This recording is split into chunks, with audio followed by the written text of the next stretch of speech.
Nouvelle publication du côté des éditions du patrimoine. On en parle avec l'historien et éditeur Carl Beaulieu de l'ouvrage L'Université du Québec à Chicoutimi, un demi-siècle de haut savoir en région. Monsieur Beaulieu, bienvenue à l'émission, ça va bien? Bonjour François. Écoutez, donc un document, un ouvrage qui traite de l'UQAC. On sort du cadre habituel, du moins des dernières publications. Oui, mais il faut dire, je ne veux pas rectifier, mais quand même, ce qu'on fait d'habitude, c'est sur la famille entrepreneuriale, mais il y a très peu de généalogie là-dedans. Ce sont surtout des biographies. Oui. La généalogie nous permet évidemment d'arrimer tout ça. De faire les liens. Mais c'est 1% seulement. Comme le livre des McLean, qu'on rappellera tantôt, c'est des biographies, des courtes biographies, mais qui donnent l'apport au développement de ces personnages-là. Alors, on met l'accent plus sur leur réalisation que sur les figures marquantes. Mais normalement, on travaille à partir de l'humain. Là, on part d'une institution pour voir son apport dans la région. Et on ne met pas l'accent sur l'humain là-dedans. C'est pas personnalisé. Parce que ce qui est important de comprendre dans l'UQAC, un demi-siècle, l'Université du Québec à Chicoutimi, un demi-siècle de haut savoir en région, c'est de démontrer comment on a pu démocratiser, c'est-à-dire rendre accessible en région l'enseignement supérieur. Parce que l'enseignement supérieur, comme on le voit à Montréal, avec le Collège des Jésuites qui est arrivé en 1635 et le Collège Saint-Sulpice en 1684, ce sont des collèges privés. Comme d'ailleurs l'Université de Montréal, l'Université de Laval, donc c'est réservé à l'élite. Donc, c'est des institutions qui ne sont pas, au niveau de l'enseignement supérieur, faciles d'accès. Et on voit un cheminement qui, quand même, en région ici, avec le séminaire de Chicoutimi, on avait un cours en théologie qui était affilié à partir de 1890 grâce à Monseigneur Bégin, qui est devenu cardinal par la suite à Québec, était évêque du diocèse. L'affiliation en théologie permettait aux gens du séminaire de Chicoutimi d'avoir un baccalauréat, d'obtenir un baccalauréat en théologie sans avoir à étudier physiquement à Québec. C'était énorme. Alors, on a ça comme exemple. Et aussi, on sait que les sections classiques qui ont été créées dans les collèges, c'est-à-dire les commissions scolaires, donc c'était public. C'est des sections qui ont pallié aux collèges privés, c'est-à-dire rendre accessibles les études classiques, mais de moins longue échéance. C'est-à-dire qu'on faisait un cours classique en 5 ans au lieu de 8 ans dans un privé.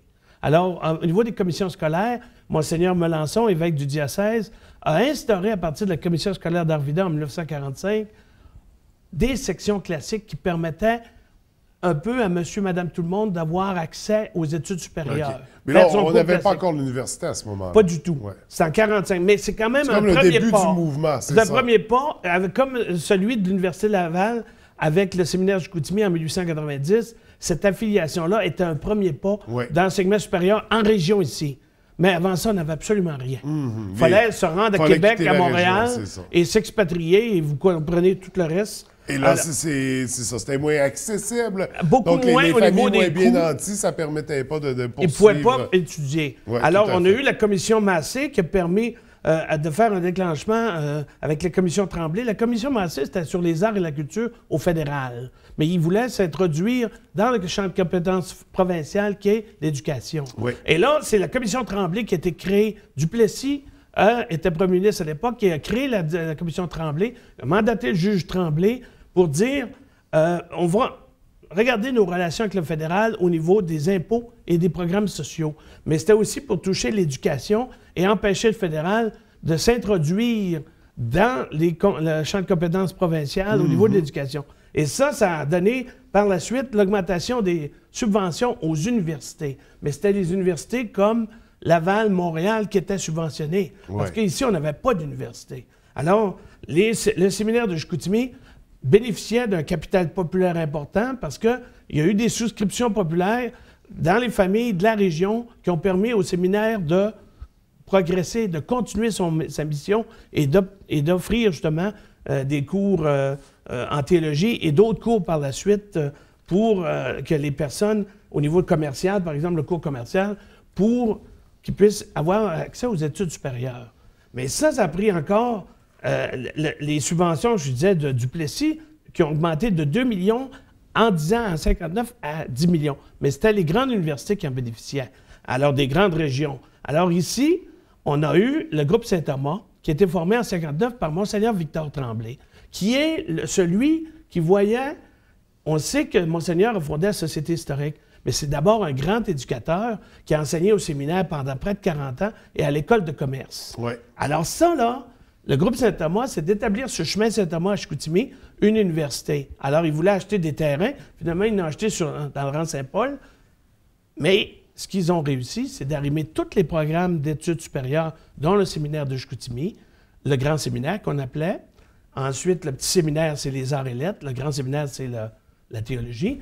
L'école de commerce et de génie que je viens de parler, où Monseigneur va enseigner, c'est les frères Maris qui ont amené le génie, une extension de l'École polytechnique de Montréal, un prolongement, et le commerce.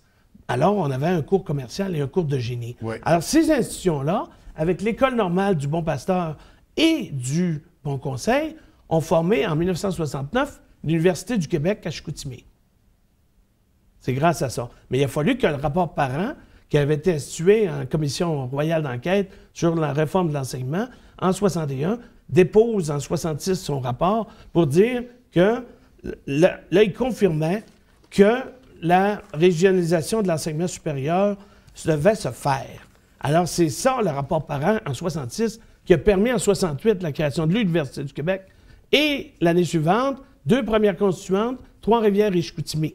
Alors, c'est dans cette optique-là qu'on a réuni ces institutions-là et on a permis d'avoir par la suite des programmes intéressants, une université qui est collée à la réalité d'ici, c'est-à-dire avec le Centre d'études Moyen-Nord et les études régionales, les sciences de la Terre et le génie unifié. Tous ces programmes-là ont pris naissance dans les débuts des années 70 et de la décennie 70 pour permettre à donner une couleur totalement, je dirais, propre à l'Université du Québec à Chicoutimi. Ça, c'est important. Donc, je comprends que dans le livre, on revoit un peu l'histoire de l'éducation, tout l'aboutissement. En fait, l'Université du Québec, on pourrait dire, à cause du séminaire, aurait 140 ans. À l'aboutissement, ça arrivait 50 ans, mais tout le travail qui a été fait auparavant, au moins 10 ans et plus, parce que je pense au début des années 1890, si tout ça n'avait pas été fait, on n'aurait pas d'université ici en région. Parce que c'est le milieu que Monseigneur Victor Tremblay a arrimé au niveau des programmes et a réuni tous les responsables de ces programmes-là, que je viens de parler, pour permettre d'avoir une union des forces au niveau de l'enseignement supérieur. Et ça, là, ça a été bénéfique. Ça a permis par la suite à des mécènes de s'engager, comme l'Alcan. Paul Murdoch a donné le Cap Jaseux, même avant que la fondation de l'UQAC arrive, la fondation là, de l'UQAC existait, il a donné le Cap Jaseux pour établir une station pour les biologistes au niveau terrestre et aquatique. Alors, c'est à Saint-Fulgence, comme on sait. C'est intéressant, ça.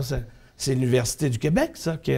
Et bien d'autres projets sur le Bleuet, sur les populations avec Sorel, qui est devenu Balzac, de Gérard Bouchard. Au niveau de la forêt boréale, ça a commencé avec le laboratoire de productivité végétale, le centre, qui a permis à des organisations comme la Sève, au niveau de la séparation des essences végétales, et par la suite, le consortium de la forêt boréale, pour justement aider l'industrie à faire du meilleur papier. Parce qu'on sait que l'épinette noire, c'est une chaire tordeuse qui a été instaurée sur l'épinette noire et la tordeuse d'épinette en 2017 par Résolu pour justement attaquer le problème de la tordeuse des bourgeons et de l'épinette noire. Parce que l'épinette noire, ça fait une qualité meilleure de papier, ça. C'est important, ça. Donc, ce sont toutes des informations qu'on peut retrouver dans le livre. Oui, les archives, cartographie, grilles, tourisme, éco-conseil, déterminant de l'âge. On touche à toutes les sphères. Oui, après les projets majeurs. Les projets majeurs. Et ça a lieu quand, le lancement du livre? Le 15 juin, et ça, c'est important de mentionner en terminant que les chercheurs de l'UQAC, à partir des années 84, ont atteint une stature internationale parce que la majorité de leurs subventions provenaient 90% en dehors du réseau de l'UQ, de l'Université du Québec, à partir de 1984. Et c'est pour ça qu'on a eu des collaborations et des étudiants internationaux, mais des projets de recherche qui sont actuellement dans plus de 200 partenaires dans plus de 30 pays. 200 partenaires qui collaborent avec l'UQAC. Et on a 1000 étudiants internationaux qui proviennent de 50 nationalités différentes. Alors, l'UQAC, c'est un impact majeur. Juste en 2004-2005, c'est 78 millions en emplois, biens, services, dépenses des étudiants pour une création globale à peu près de 1800 emplois. C'est 78 millions et des poussières en 2004-2005. Carl, on va devoir y aller en terminant. Alors, pour terminer, on a fait un chapitre pour dire que les étudiants, c'est beau les emplois, mais il y a aussi du capital humain qui s'affirme. Donc, des personnalités, Annick Saint-Pierre de la BIT, Télénet Communication, etc., Christine Laberge, Jean Villeneuve d'Elkem, Guylaine Simard, Régent Simard, Charles Delaurier de Groupe Laval-Fortin, Monseigneur René Gay, Nicole Bouchard, la rectrice, tous ces gens-là, et Monique F. Leroux, qui devrait nous faire un message spécial parce qu'elle ne peut pas être là par la voie d'Internet et par écrit pour souligner qu'elle est fière de son alma mater, l'Université du Québec à Chicoutimi. C'est le 15 juin 2018 à 17h au Centre Néo. 60 $ pour l'édition régulière, 125 pour l'édition de luxe. Et on vous invite, toute la population régionale, on l'invite parce que, qu'ils soient diplômés ou non, mais qui ont un intérêt pour l'éducation, je pense qu'ils vont être servis. Et c'est ed.patrimoine@belnet.ca, 698-4554 dans le 418, 698-4554. On va rendre hommage à 7 personnalités, dont Monseigneur Victor Tremblay, Monseigneur Duchesne. Et j'en profite pour rappeler que le 1er juin prochain, ce sera le lancement du livre des McLean au Musée du Fjord ici à l'Abbé. On invite les gens. Grâce à la collaboration justement de Mme Guylaine Simard, qui est une diplômée, qui est dans le livre de l'UQAC d'ailleurs. Donc on fait des liens avec tous ces ouvrages-là. On invite les gens à participer aux 2 lancements. Monsieur Beaulieu, merci. C'est gratuit, ça ne coûte rien pour y avoir accès. Exactement. Et la population est la bienvenue. Merci beaucoup, Monsieur Beaulieu. Bonne journée. Merci.